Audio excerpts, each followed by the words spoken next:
going to talk about that on Ben's podcast. Yes, he's been recording. Beep. Yeah, Chase. What's up, dude? You got Cody down there. What's up? Scotty. And Joel. Insert cricket noise. 2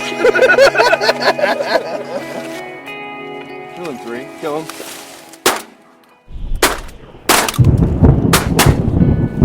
Welcome to the Foul Front Outdoors Waterfowl Podcast, where our goal is to recruit and educate new hunters while entertaining the rest of you. Without new hunters and the mentorship of those more seasoned, this passion as we know it faces an uncertain future. So get the word out, turn the volume up, and enjoy the show, because you're on the Foul Front. All right, I'm about 10 minutes from the Central Kansas Lodge for Hunt Hickory Creek, and I am pumped. It is the Kansas 2018 Big Duck Opener, and myself, Chase White, Cody Crook, Scotty Turner, and a guy named Joel we're gonna head out and we're gonna get on some big ducks here in the heart of the Central Flyway, and I am pumped. If you were curious, it is 1:30 right now, and I was sitting there. I planned to leave about 2 to get up here by 5, which was kind of a deviation in the plan. I'd expected to originally I was supposed to go hunt with Elliot from Freelance Duck Hunting, and we were going to go yuck it up, and I told him, hey man, I want to sleep in, maximize time with the wife and the kid after I spent all week out of town. They ended up going to bed pretty early, and I was just sitting there watching my ceiling fan do about 100 RPM, and I was like, dang, okay. Kept sleeping, or kept trying to sleep, and next thing I know, I was like, you know what? If I left right now, I'd be there by the time I probably got to sleep. And yeah, I'm wired right now, and I'm gonna hopefully try to catch a nap. And hopefully when I walk in, Scotty doesn't cap me or something. I tell you what, this Hunt Hickory crew, they're a sentimental crew. I've gotten about 2 text messages from both Cody and Chase. Hey man, you good? Hey man, you alive? It's like, so if anybody knows me, they know that I am a man who has a plan and likes to stick with it. And so this is a little off cusp for me. Back to me not hunting with Elliot this weekend. They're hunting in their layout boats, and when I got home, turned out my layout boat was, my 10-foot John boat that I have riveted plywood to it, and sealed it. Well, let's just say I left it out in the yard a little too long, and she ain't looking so good. So I had to tell him, hey man, like, I'm not going to be able to make that. Elliot's crazy. Absolutely nuts. They wake up, they go camping out there, they scout like all week. All Fumble scouts. And then they walk out there like they are not going to be beaten. And they usually have like 10 or 15 spots. And when I was looking at them, like, dang, I'm going to have to get there at 1. Then I'm going to have to hike my 10-foot John boat in, and wasn't in the cards. But anyways, I'll be hitting him up with Elliot a bunch this season. He's a really great guy, and I had a blast last time that I went hunting with them, and I'm pumped to get out there with Chase and Cody and Scotty and Joel. And like I said, going back to the whole man with the plan thing, usually I have these episodes pretty well written out, and have a bunch of questions, or at least an outline of what I'm going to get to in the episode. But this one is probably going to be a poop show. Just kidding. No, I'm not kidding at all, actually. So, hopefully, old Scotty can keep her clean, and I don't have to do a bunch of editing. I know some of you don't care with the swearing and stuff, but I like to keep it so that my daughter maybe one day could listen to this and she's like 10 or something, and not, you know, I know some of you dads out there listen to this stuff with your wives, or, oh man, if your wife can tolerate me talking about hunting for an hour and a half once a week, better keep that one around, or get rid of her, because she's crazy.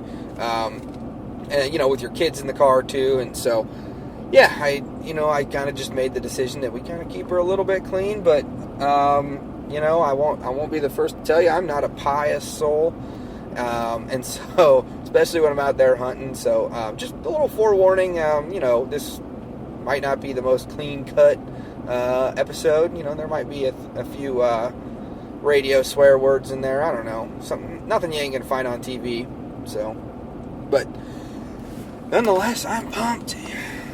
They've been sending me pictures all week. Hey, you know, this field's loaded down with pintails and widgeon, and hopefully after, you know, last week's episode with Tony and the taxidermy got me all fired up for shooting widgeon again. I love shooting widgeon. That being said, pintail comes in my crosshairs. Pretty excited about the rather liberal limit of pintails this year, going back to 2, so that's nice. But yeah, I'm pulling up here shortly. Obviously, if you guys aren't hearing this, Scotty probably woke up and shot me or something, but Yeah, that wasn't a bad walk at all. No, man. Sit. I think it'll be good. Get a little more breeze, it'll be good. Scott, you go by Scott or Scotty? Scotty. Scotty? Pretty much everybody calls me. How long you been down here in Kansas? This will be my 6th year. Second year with Shay. And I worked at Flint Oak Ranch for 4 years. Did all that. What up? How many you got in your hand? 7 or 8. Let's put them right here. Lesson number 4. Make sure the water's deep enough. Let's see, look at Set the scene here. We're hunting. What would you call this? A flooded milo field or like a flooded Bean mud field. flat? Oh. Well, what's that stuff? That's Milo. Yeah, I was gonna say I'm no This is all beans. plantologist. Plantologist. But them don't look like beans. Botanist. Ah, yes. Plantologist. That Thanks, sounds Chase. better. And Joel, just so you're not weirded out by this fuzzy thing in my hand, I run a waterfowl podcast. That's why I'm not touching any of the decoys. Joel, do you even know what a podcast is? He's never even seen the movie Friday. He don't know what a podcast Or is. Borat. So I don't know if Chase told you or not, but he hired me to come out here and evaluate your guys' guide service and give you a little bit of feedback on, what you should be doing and how you should be doing it. So I'll be standing over here, watching the boys work, putting on a little clinic, as it were. You believe it, Joel? Ben's a self-proclaimed expert. Yes, so self-proclaimed that I started a podcast. So I don't know what y'all are doing. He was so full of his own knowledge, he just had to share it with This time we're everybody going to else. set the mojos right here, just like this. I think, that's good right there. 6 feet from us. I like to cluster them together to create a more visual strobe-like appearance. Them are cool and fully flocked. Joel's been pretty quiet since I He's said Iceman, man. The Iceman. He's I'm going to get him a dive bomb hoodie made, and I'm going to get Iceman. cool as a cucumber. Cool as the other side of the pillow. Who's Iceman fly with in Top Gun? Maverick. No, that's Maverick and Goose. Iceman Oh, is yeah. who? Iceman and Who's I'm trying to think. Google. Call Let's Uncle take a Wade. short break here in our morning hunt for a little Google. Yeah, a little different than yesterday's Google search, Cody. Siri. I'm not sure I understand. Oh my god. Siri, who is Iceman's wingman in Top Gun? Okay. Check out my I top found search this on on the web Google. for who's Iceman, Swingman, and Top Yes. Yes, it does. I know. We had this talk yesterday. And we're also going to be, going through some listener questions that I've essentially collected over the last couple months that have kind of been sitting in the bank. And we're going to go ahead and we're going to answer some of those questions and sprinkle them into the hunt, probably in like later editing. But yeah. All right, so I've actually had quite a few questions about what my preferred decoy strategies are as the season continues. And what I like to say is hey, I bought them, so I'm going to use them. However, that's not always true. There's a lot of times where it's like, I don't really want to hike all 12 dozen floating decoys that I have in, like one of those things. So my general rule of thumb is if I have a boat and I'm taking some buddies with me, especially on the first day of any duck season or any split, I'll throw out like a big refuge number. And then as we, continue through the season, I'll draw it down to maybe, 2 or 3 dozen. And the way that I like to use the decoys is I put them out in a wad out in front of me and to make them kind of look like they're just landed. And then I usually have like a string of them downwind from me kind of as a backstop. I hunt a lot of crosswinds just due to the ponds and preferable spots, but I'll also cut them off out in front of me as well if there's enough depth. But as we move progressively later and later into the season, I start adding probably a dozen or 2 dozen a week after a little bit.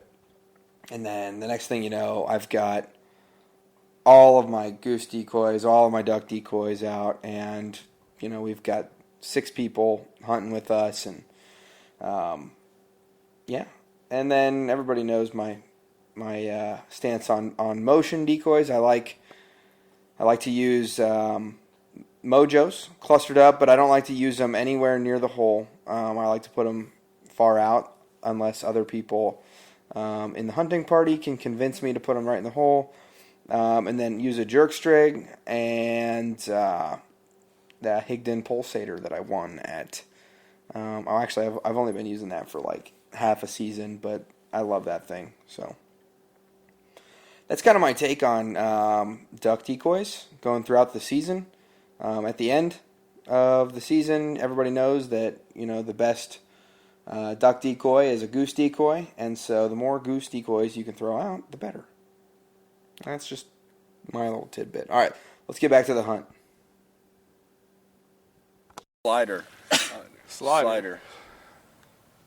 That's not a very cool name. No, let's keep that one out of here. Iceman, that's gonna work better. Iceman, that's Joel. What's What time did you go to bed? Like an hour ago? About 1. Dude, I was up till like 2 o'clock. No, you weren't. I was rolling into town at 1:30. I texted you at like 1:20 or 1:15. That's true. Y'all are a very concerned group of people. I appreciate that. Text you. No, Chase won't admit it, but I was making sure he he's like, was. hey man, what's your fine friends at it? I want to make sure you get here all right. I was making sure he was working on his podcast on the way here. I wasn't. I wasn't. Well, guys, we got about an hour and 10 minutes before we can shoot anything. That's okay. It's better to be Let's here. just stand around and, kind of kumbaya a little bit. I like how you always have a backpack on. You like that? Yeah. It's the smallest backpack you could possibly wear. It's like a fanny pack. It's like a fanny pack, but For it's your like back. Is that your satchel? Yeah. Back fanny. He's got his donuts and his shells in there, and a can of chew. I forgot my cigars. This week's episode is brought to you by the following partners.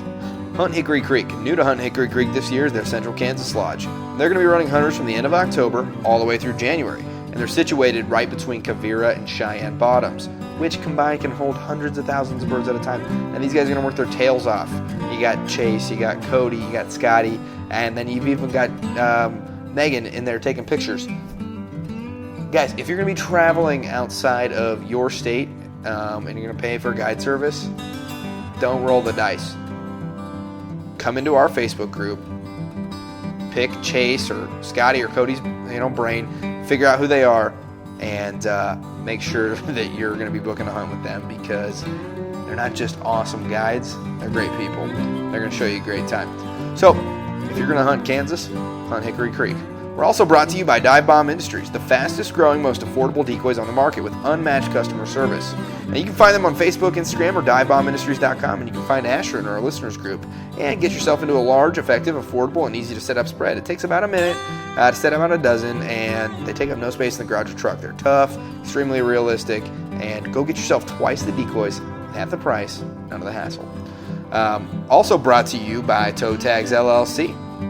Now, federal migratory game bird laws apply in all 50 states. That includes yours, which includes gifting and tagging laws. Make sure to keep your birds separated and or tagged when transporting or storing them with other hunters' birds.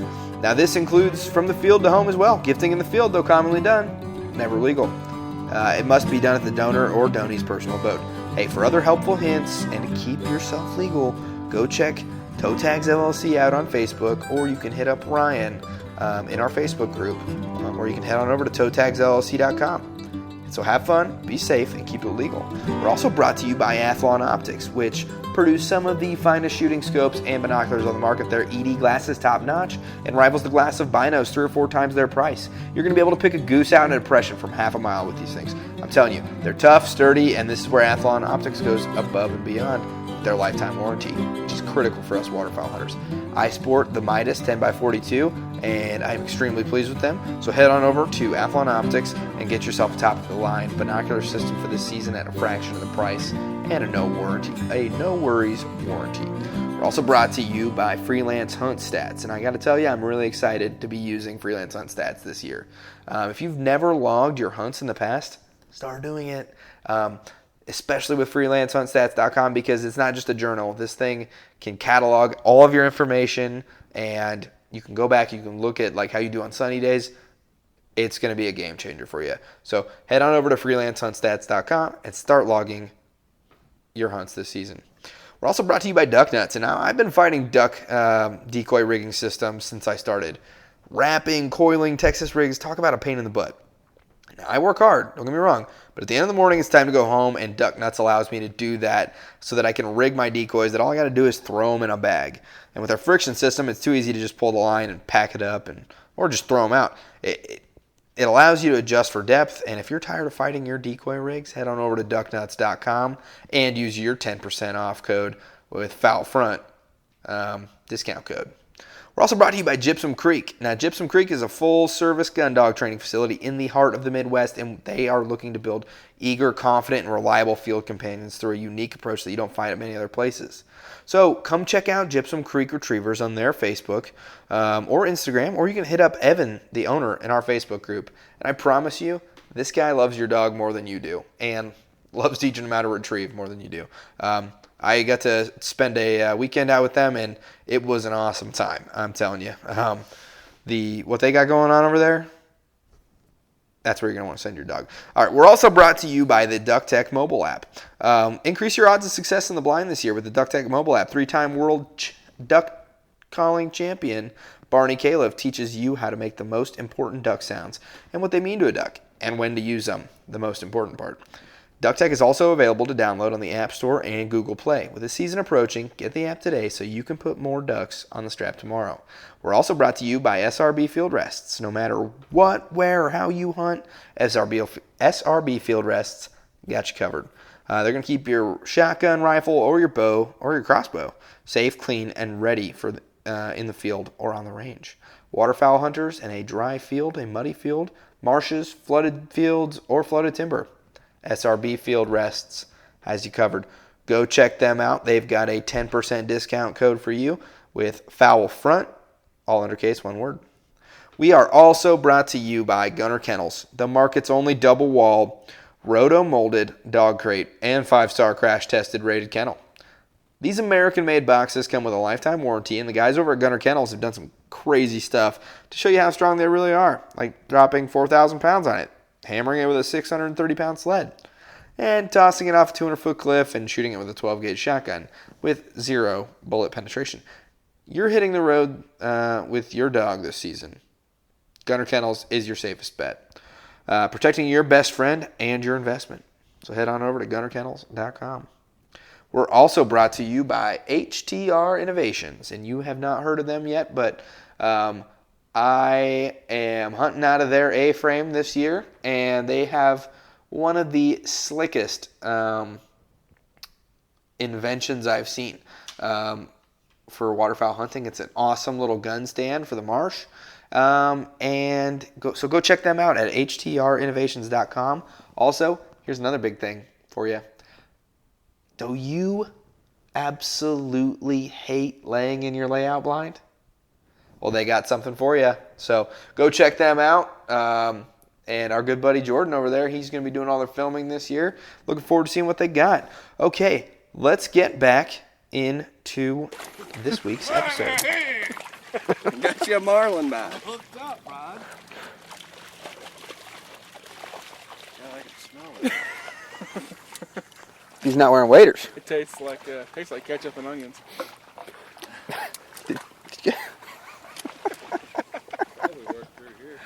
What's that off with Step Brothers? Yeah, I can taste it. I got a little bit more. The suit's definitely seeped up now. Huh? Send her all the way out. I love that show. Send her all the way out. Yeah. Well, hell, we ain't gonna be able to shoot. Right here. Okay, go ahead. Go on now, Scott.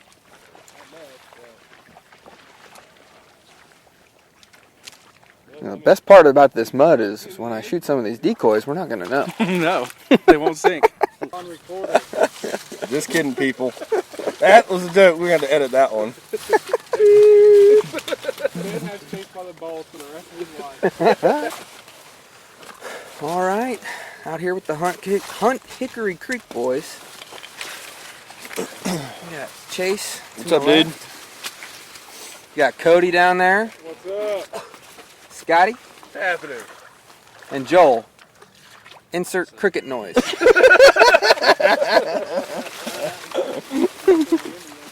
Insert cricket noise. Did you load up already? Yeah. Oh, we're getting serious. It's opening day of duck season, bud.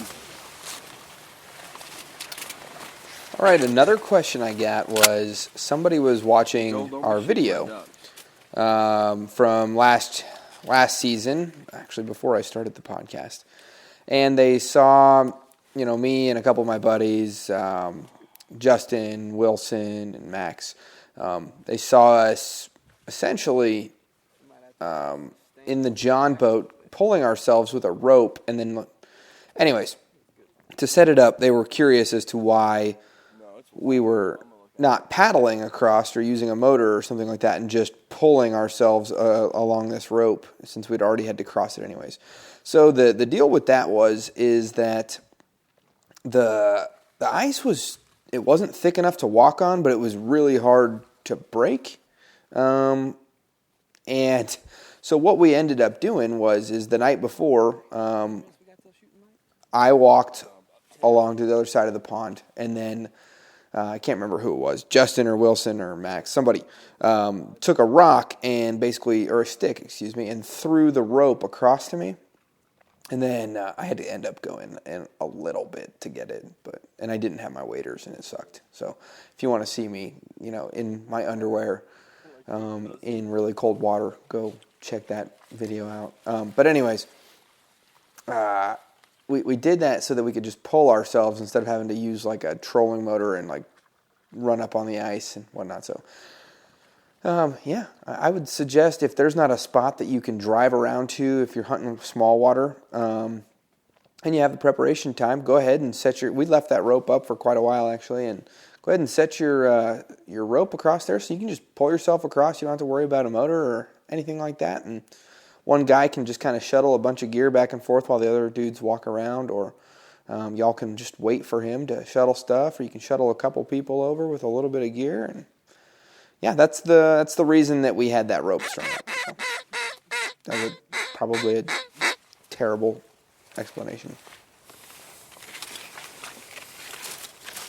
Oh yeah, they're starting to fly, boys. I gotta mark the jerk rig, duck call, dog, gun.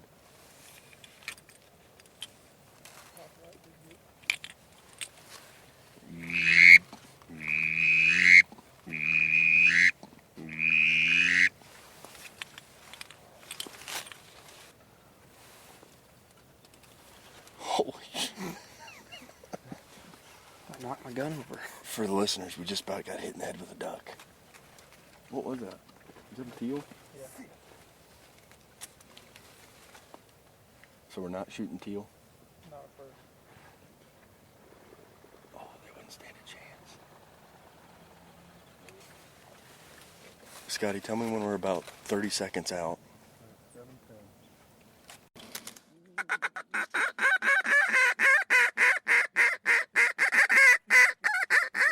All right, another question that we had was, what was one piece of clothing or equipment that has absolutely changed the way I hunted? And I couldn't really think of one particular piece of equipment. Maybe the kind of A-frame, you're just sitting instead of, laying out, but I still prefer both. So what I came up with was the waiter's pants cuff. That little piece of like elastic or neoprene that you secure your pants down when you're putting your waders on. And that sounds stupid, but I always laughed and said I would never need one of those ever. And that's just not the case. On long walks in, or when you're wearing a lot of layers, it's nice to just keep it all tucked in nice and down. So, yeah, it's dumb. But if you're wearing waders and you don't have the pants cuffs and you're just using like your socks to tuck over it, just check it out because you can add like an extra. Another thing that is an absolute game changer for me is the little hot feet or the hot hands, like the little hand warmer. They make them for your feet. Now, don't put them on and walk out there. You're going to have to, tuck them in your breast pocket or something like that and keep them warm, like in your pocket. And then put them on when you get out there. So, it's pretty nice to have warm feet. So, all right, next question. Excuse me. Let's get back into the hunt, then we'll get into another question. Good?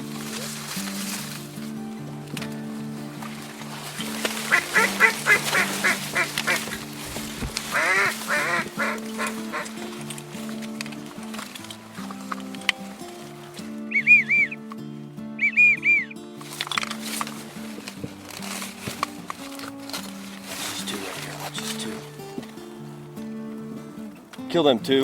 Kill them two. Yep. There. No. Take.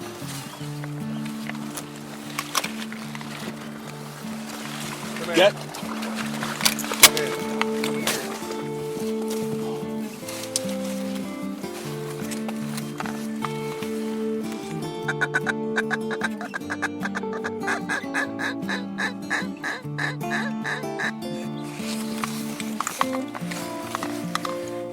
Kill him, boys. Kill him.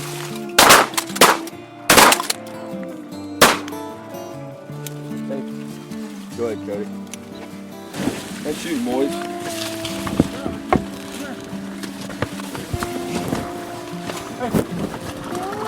Here you go. Good girl. You can good girl.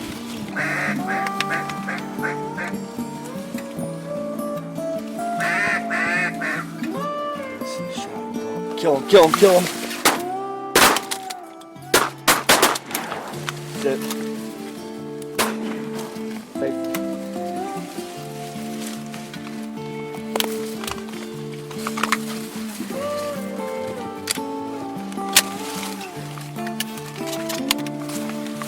You guys go with that, or you guys want to try to shoot the singles that are in here, or you want to try to shoot the group?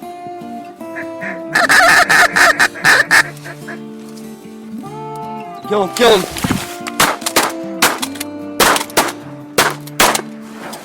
Nice. How many we get there? Jet! Cody, if you see, I didn't even see them coming. If you see something, call it.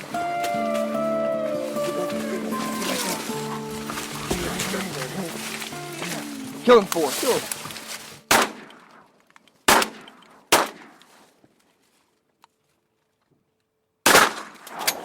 Woo! Got some pretty woods in already. Yeah. God dang. You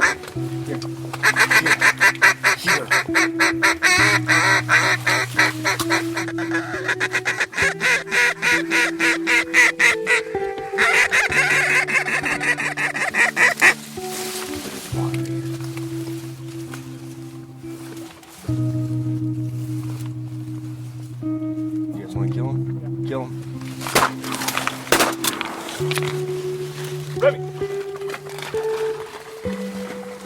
Hey, next volley we get, Scott, let's try to hold back and see if he can send Iggy on one. You want to try to send her on that one, Cody? Jet?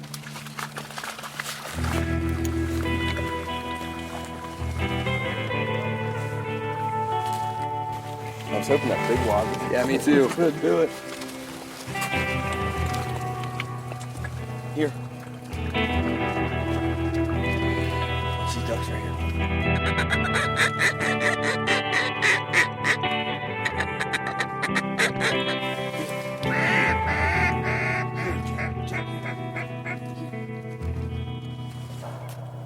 Kill him 3. Kill him.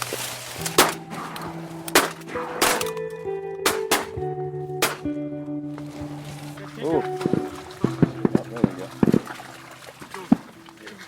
All right, another thing that I do, I just have quite a list. I have listeners always ask me, hey, what secrets, tips, tricks do you have? And kind of generic questions like that. But one thing that I do, especially when I hunt public land, is I will copy all of my licenses and things like that. And I will copy it onto like one single sheet of paper with my photocopier, and then I'll blank out a bunch of the information that I wouldn't want just any old Joe Schmo to have or something like that. And then I put it in a weatherproof binder, weatherproof page protector, and cover the top up with duct tape.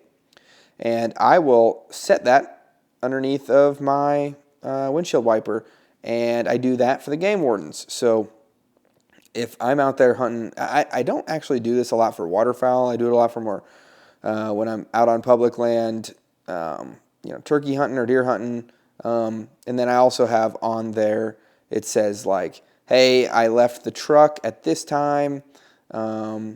If you're finding this message and it's more than 12 hours old, please contact the authorities.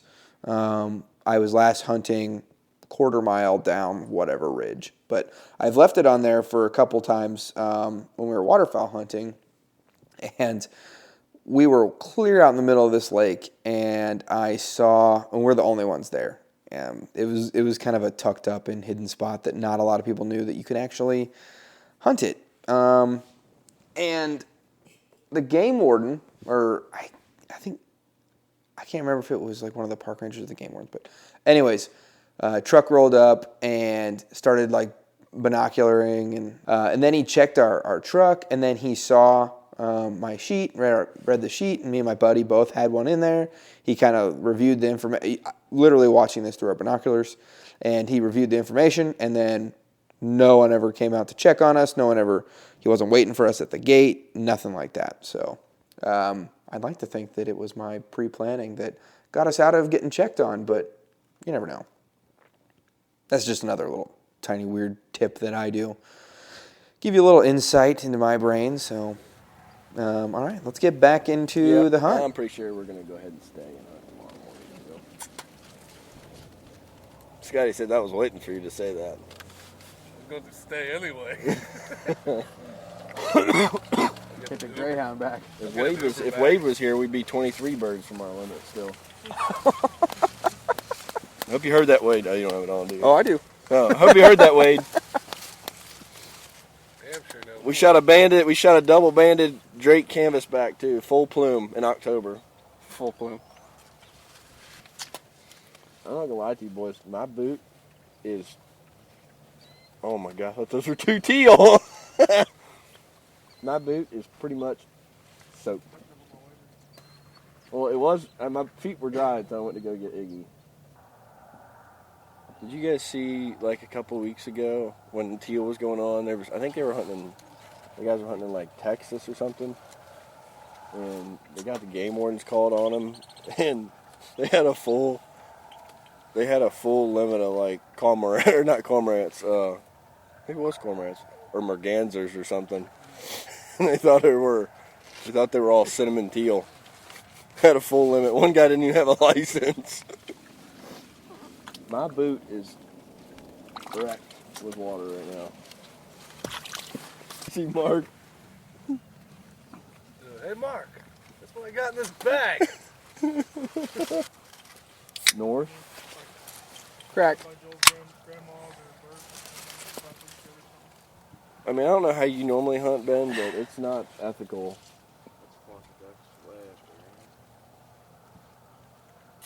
Where are you looking, Iceman? Up in the stratosphere. Oh, you mean the ones that are in Nebraska right now? What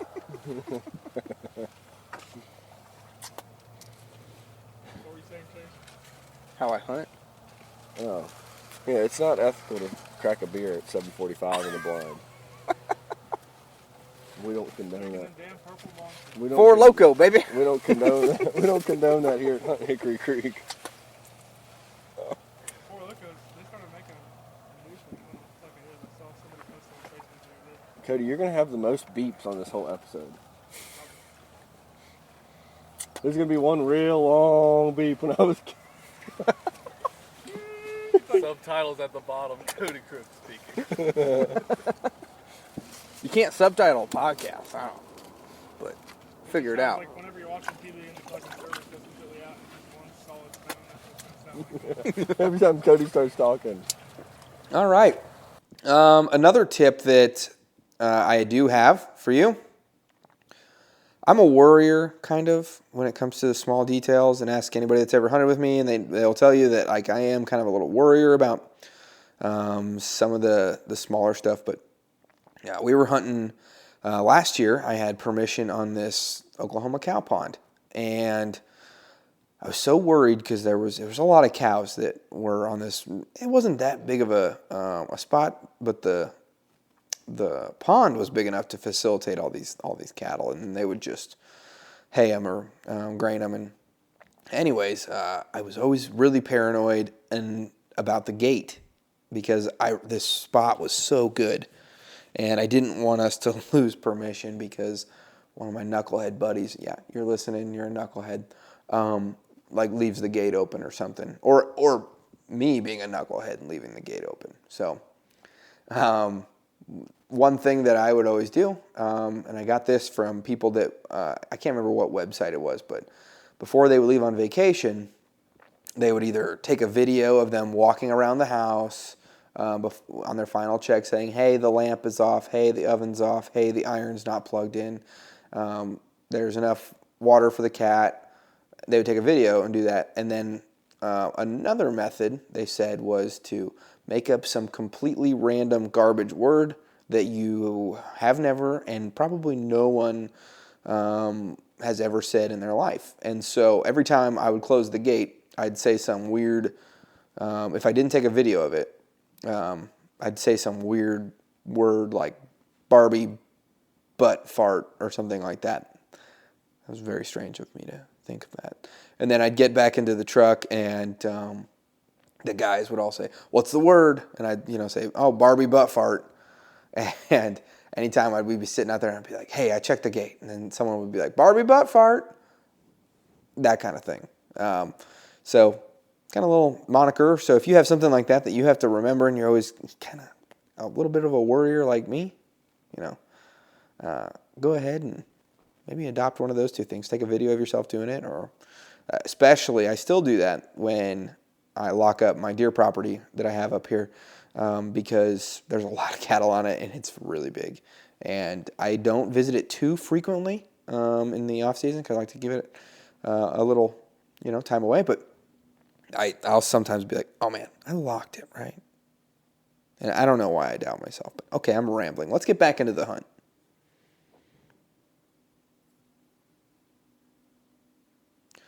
All right, another question that I have about, and I don't know, it's because I run a podcast, and of course,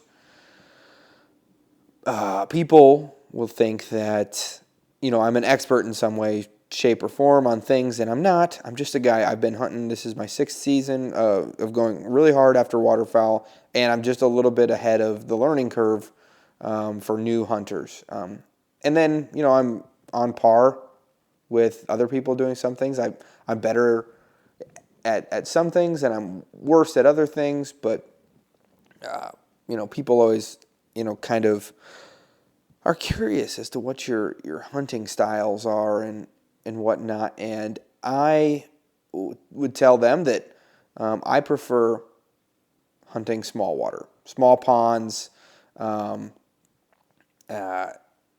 that completely plays into kind of my theory on, or experiences, I should say. I hunt small water when it's kind of relatively calm and there's not a lot of weather going about. And then I like hunting big water when it's real trashy outside. That's just kind of my little give or take. But honestly, what I do, I hunt whatever I can. If I've got permission on small ponds, I hunt small ponds. If you're going to twist my arm and make me choose between my small water permissions or the big public lake or something like that, I'd tell you that it should be a pretty ducky day. A lot of wind, maybe a little precipitation, cloudy, to really make me choose the lake over the small ponds. So, all right. Once again, this is probably getting old, but I don't really have a good moniker for how to say it. Let's get back to the hunt. Okay, I get a lot of questions or grief about people. I talk a lot about how I utilize Mojo/spinning wing decoys in my spread, and people really want to know what my deal is with it, or they completely agree, or they completely disagree. And I just want to tell you, I'm sorry, I don't think that Mojos are great for finishing ducks, but they're really good for a long attraction. So why not have the best of both worlds and put them clear out on the edge of your spread or on the other side of the pond to pull those ducks. You're not pulling ducks from 50 yards, 60, 100, 300 yards with those things. You're pulling, those Mojos are meant to get the attention of ducks and geese. Excuse me, maybe not geese, I don't know. I know geese don't like that, but anyways, ducks from half a mile, 3/4 to a mile away. That's what they're there for. I think that's what they're best suited for. I don't think, and of course, I get proven wrong all the time with ducks landing on the Mojos that are in the hole. But I'd rather have 5 ducks come in and sit in the hole than have 1 duck flare. So I don't think I worded that right. But yeah, at any rate, so I put them out clear on the edge, or I'll go find the highest point near me if I'm on really flat land, and I'll set them all up there and get them within earshot with those Mojos, and then you can go ahead and work them on in the last quarter mile. So yeah, that's my opinion, and you probably won't change it, no matter how many ducks topple your Mojo over. All right, let's get back to it. We're not going to talk about that on Ben's podcast. Yes, he's been recording. Beep. It helps her upset stomach. Hey, let's call Wade. Go bird, baby. What do you think? We'll call Wade.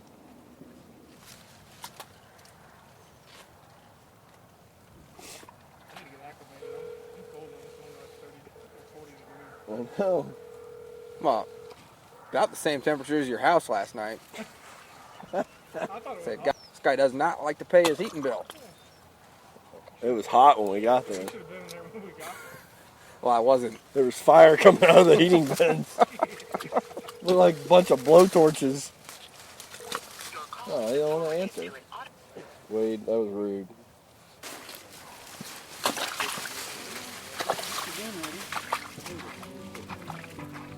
Again, Ben? All right, fellow foul front podcasters, if you ever get a chance to hunt with Ben, bring a catheter. He pees more than a pregnant woman. Well, that's him you can hear in the background. You hear that? Lucky I'm not peeing on your bag again.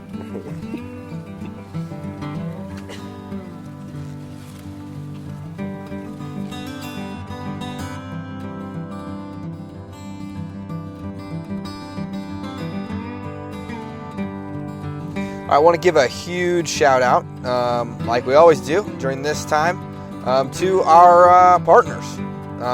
So we got Hunt Hickory Creek, which, if you're not familiar with Hunt Hickory Creek, that's Chase and Cody and Scotty and Megan. They're all in the group, and these are a good group of people. I talked to at least one of them, mostly Chase, at least 2 or 3 times a week.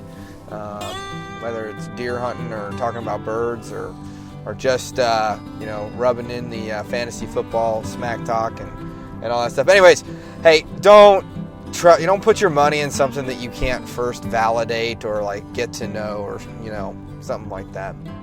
You can get in there. You can literally see what you're going to be getting out there in the blind with, these guys and these guides. So go check them out. Good people, even better people to go hunt with.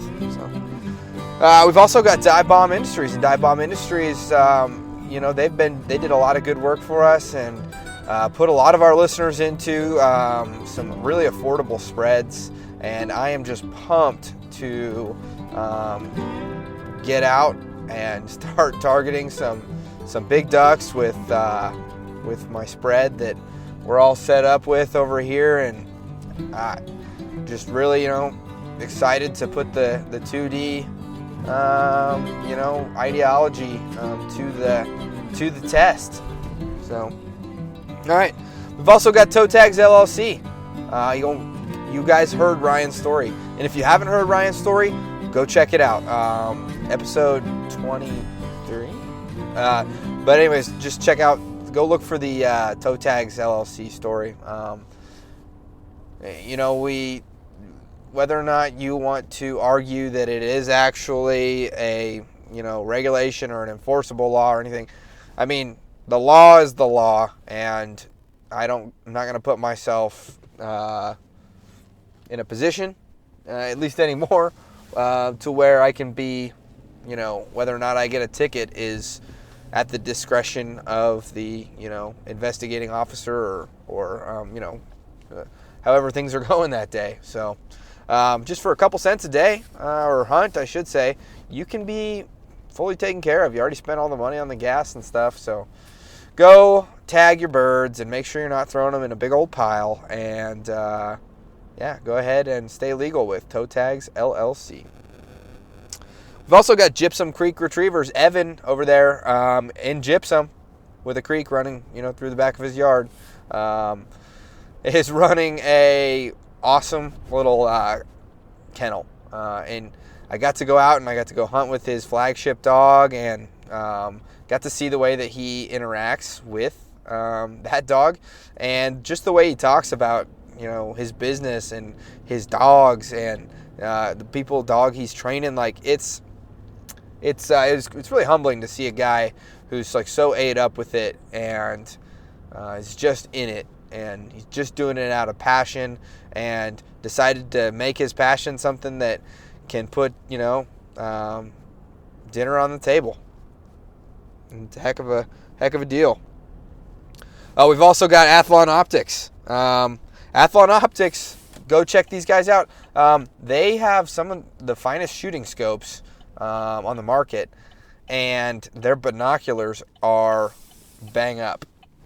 Literally, they are the same quality as something that you'd pay 2 or 3 times the price of, and they're just a solid feeling binocular, and it's nice. I'm not going to do any direct comparisons out there, but I've held a lot of binoculars in my time, and I'm very satisfied with these ones. So go check them out at Athlon Optics. I've got the Midas 10x42, and it is suiting my needs perfectly out here in Kansas.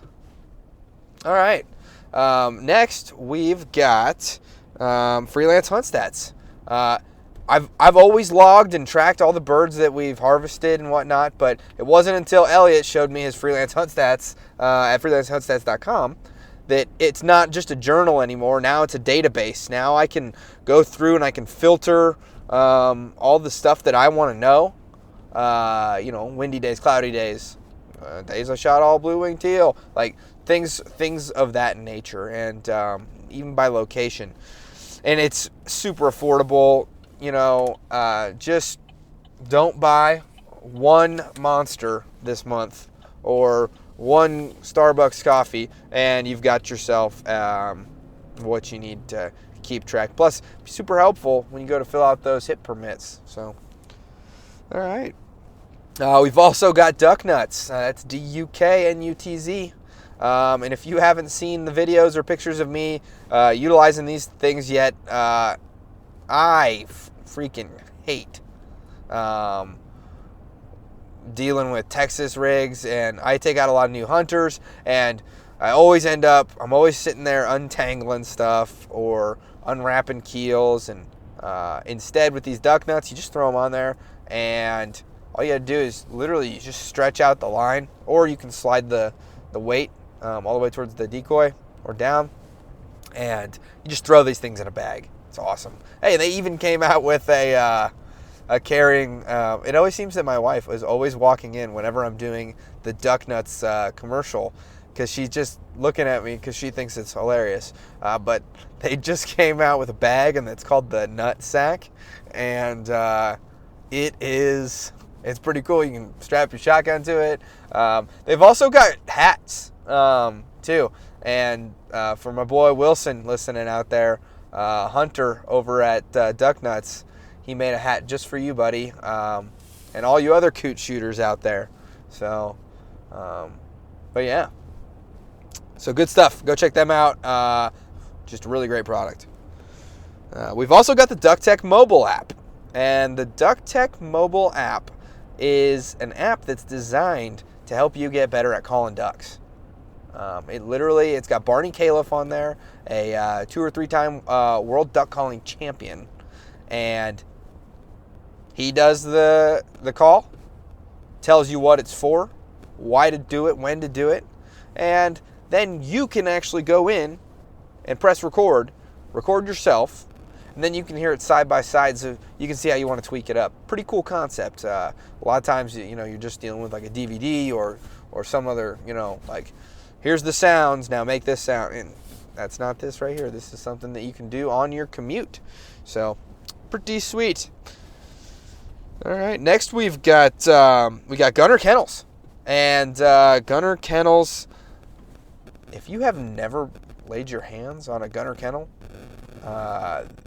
probably some of the finest craftsmanship or example of overbuilding something. And that's perfect. That's fine with me. My wife, she loves those things because it keeps the babies safe, the fur babies. And at the end of the day, you're kind of charged with the responsibility of that animal's life. And, I wear my seatbelt. I don't text and drive. Why am I going to, just throw my dog in the back of the truck to,